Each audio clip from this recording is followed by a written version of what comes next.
Muchas gracias por los comentarios, por las preguntas que me hacen llegar a través de este medio, a través del correo electrónico, y gracias a ellas yo puedo darme cuenta de lo que a ustedes, lo que a ti te interesa.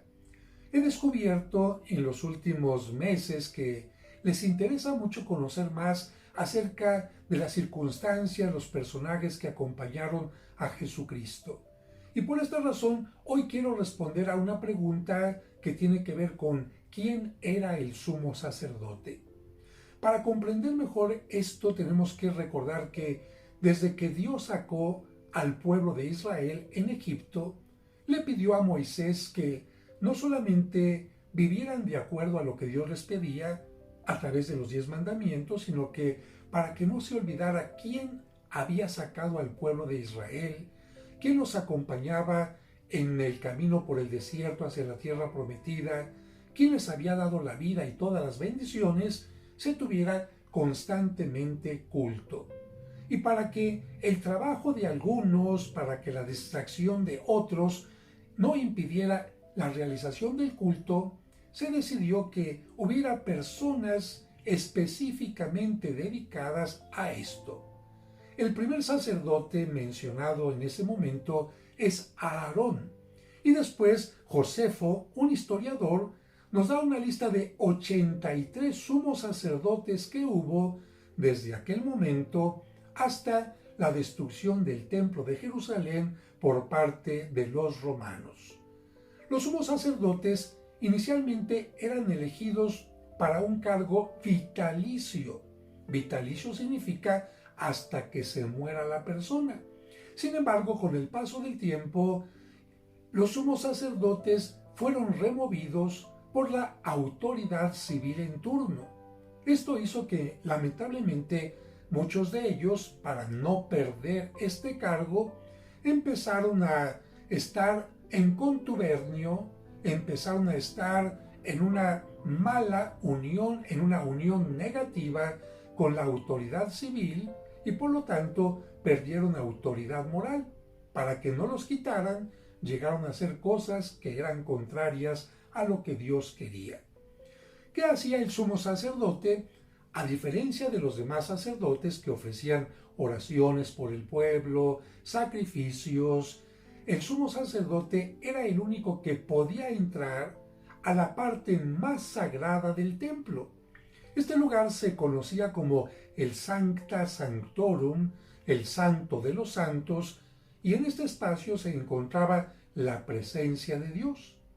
La presencia de Dios estaba manifestada a través de algo visible, un arca, un arcón, forrado con láminas de oro, en la tapa cubierto con querubines, y en su interior contenía las tablas de la ley, los mandamientos que Dios le dio a Moisés, el bastón de Aarón y también un poco del maná con el que Dios alimentó a su pueblo a través del desierto.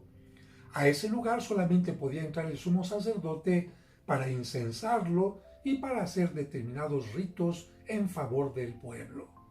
Como era el único que podía entrar a este lugar, los demás trataban de protegerlo porque ¿qué pasaba si se desmayara, si se desmayaba en ese lugar? ¿Cómo lo sacaban? Si nadie más podía entrar a ese lugar, por esta razón lo amarraban en la cintura con un lazo, y si llegaba a morir por alguna presencia particular de Dios, por un castigo de Dios, por algún mensaje, pues lo jalaban simplemente hacia el exterior. El sumo sacerdote tenía que estar ofreciendo su oración, su trabajo, en los séptimos días y en los novilunios y en las festividades anuales. El sumo sacerdote podía casarse, pero tenía que hacerlo con una mujer de su pueblo, nunca con una extranjera, y además tenía que ser una mujer virgen. Legalmente, el sumo sacerdote no se podía rasgar las vestiduras, ni acercarse, ni pisar nunca un cementerio, ni acercarse a los muertos, porque estos eran considerados inmundos, impuros, ni siquiera a sus familiares o parientes cercanos.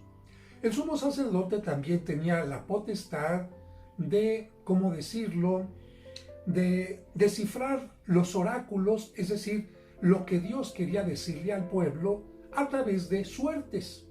Para ello utilizaba los Urim y Tumim, que no se tiene mucha información sobre ellos, pero son algo así como suertes, algo así como los dados que se lanzan y de acuerdo a el resultado, el sacerdote podía decir si Dios estaba a favor o en contra de una persona o de una situación, si era conveniente salir a una batalla o era mejor necesario permanecer sin atacar. Esto le tocaba al sumo sacerdote. Tenemos que decir que el sumo sacerdote tenía una vestimenta en particular, que a través de estas imágenes voy a tratar de explicarte. Además de la túnica que utilizaban todos los demás sacerdotes, tenía otros elementos. El primero de ellos, y que puedes ver a través de esta imagen, era una especie de tablilla en el pecho con 12 piedras preciosas que representaban a las 12 tribus de Israel. Sobre cada una de ellas estaba escrito el nombre de las tribus. Además, tenía una bata violeta de una sola pieza, adornada con borlas de violeta, púrpura y escarlata. Entre las dos borlas había campanillas que sonaban cuando entraban y salían del santuario. Y en lo que se refiere a su cabeza, llevaban una mitra diferente de los turbantes de los sacerdotes ordinarios, porque esta mitra llevaba al frente una placa dorada con la inscripción Consagrado a Yahvé.